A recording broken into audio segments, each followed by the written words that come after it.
plus cadré sur un point fort, d'accord?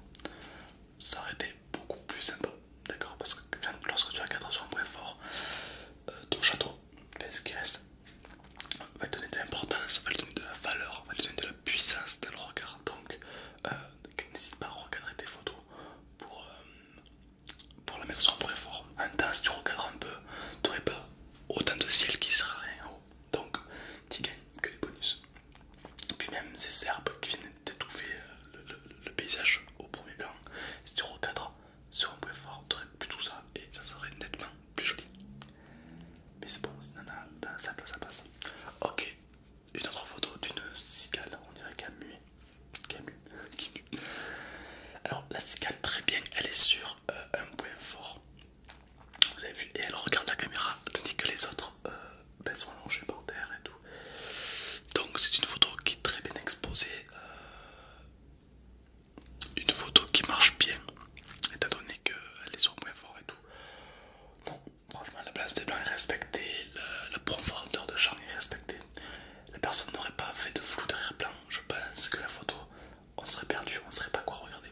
Alors que là, étant donné qu'il y a du flou, ben, on sait directement quoi regarder. Très bien.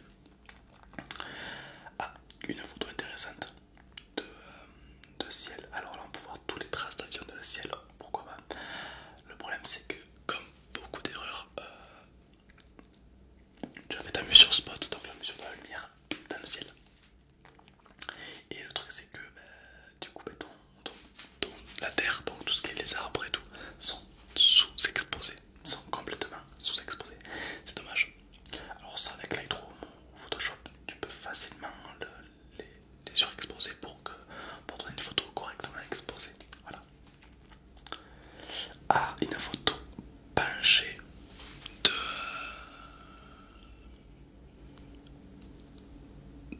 je crois que j'ai déjà traité cette photo, je suis pas sûr. Alors c'est une vidéo penchée, pourquoi pas, ça donne de la puissance, de la dynamique dans la photo, d'accord. Mais bon, en principe une photo comme ça c'est synonyme de calme. Donc le faire pencher, je sais pas si c'est une photo comme ça correspond bien. Donc là on a un joli reflet, un joli jeu d'ombre. L'exposition est un petit peu sous-exposée mais c'est pas bien grave. Et puis après ouais, c'est un style, mais bon, j'aurais été toi, je la ferai quand même correctement. Correctement cadré. Voilà. La photo d'un avion. Alors, photo donc un petit peu surexposée, donc on peut voir donc le ciel qui est un petit peu exposé, quoi, surexposé. On peut bouger même, ouais, on peut cramer plutôt. On peut voir quelqu'un qui est dans un avion du coup.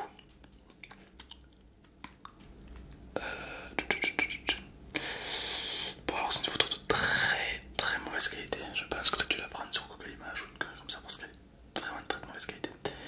Alors donc c'est une photo plutôt de reportage, puisque là on peut bien voir quelqu'un qui va prendre un avion et tout. Les ailes sont coupées, tout est coupé, donc c'est clairement pas une photo pour de design, c'est pas un shooting, c'est une photo de reportage pour avoir le maximum d'informations sur la photo, voilà, tout simplement. Donc voilà, c'est une photo de reportage, tout ce qu'il y a de plus classique. Ah, là celle-ci elle est différente, regardez. Là on a, là c'est une, vous voyez la différence entre photo de reportage et photo de photos plus jolies, plus travaillées. La personne a mis une photo donc le même avion sur un point fort. On peut voir le jeu d'ombre qui est magnifique avec le ciel qui donne vraiment de la puissance à cette image. Comme si l'avion allait après s'envoler dans le ciel. Vraiment, c'est une très très belle image qui fonctionne parfaitement. Bravo. Toujours la même photo d'un avion qui est pris de face. Pourquoi pas? Alors, t'aurais voulu faire ça, t'aurais dû te mettre pile poil au milieu pour jouer avec la symétrie de l'avion. Parce que là, du coup, t'es pas au milieu, il n'y a pas de symétrique. On voit un petit peu l'arrière-plan qui est pas exceptionnel. C'est un peu dommage, d'accord. Ah, on passe à une photo de la mer. Alors, une photo donc pris en tilt shift, donc ça veut dire du flou devant, du flou derrière, l'effet maquette, ce qu'on appelle.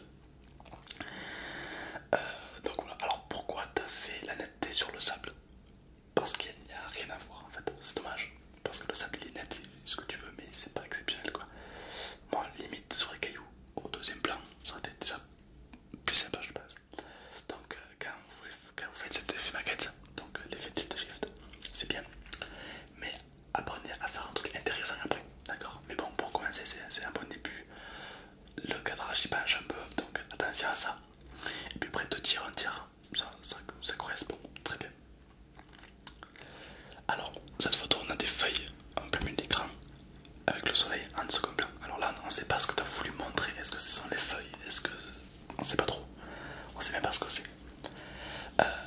je pense que tu as voulu jouer entre les lignes dynamiques des feuilles.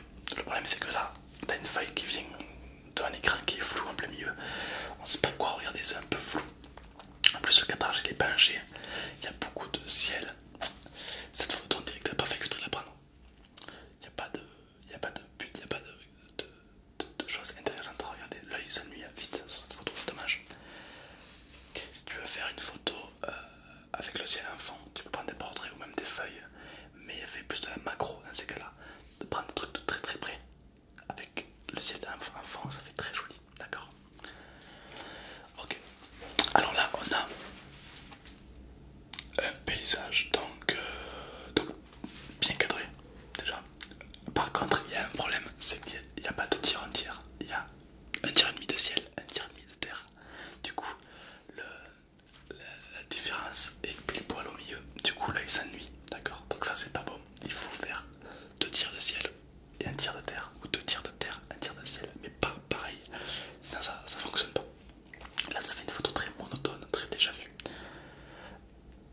Ok, on a du bokeh en plus dedans. Alors le bokeh c'est la tache rouge.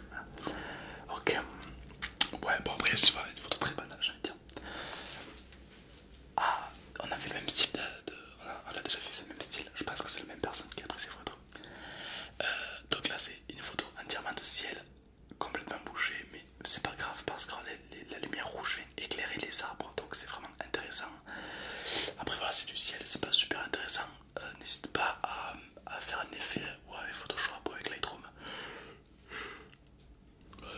Je baille pour donner l'aspect dynamique à la photo, d'accord? Parce que là c'est que du ciel et là il se perd vite, il sait pas quoi regarder à part les arbres.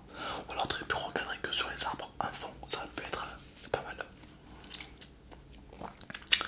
La mer. Alors là, toujours pareil, ça penche. Et puis en plus de ça, c'est un tir et demi de terre, un tir et demi de ciel. Donc la photo n'est pas super dynamique. D'autant plus que le ciel, il n'y a rien à regarder. Et le sol, bon, il n'y a que les traces de pas. Cette photo manque de vie. Elle est pas vivante, cette photo. Elle est trop figée. Elle est trop figée, cette photo. La caméra s'est arrêtée. Elle est trop figée et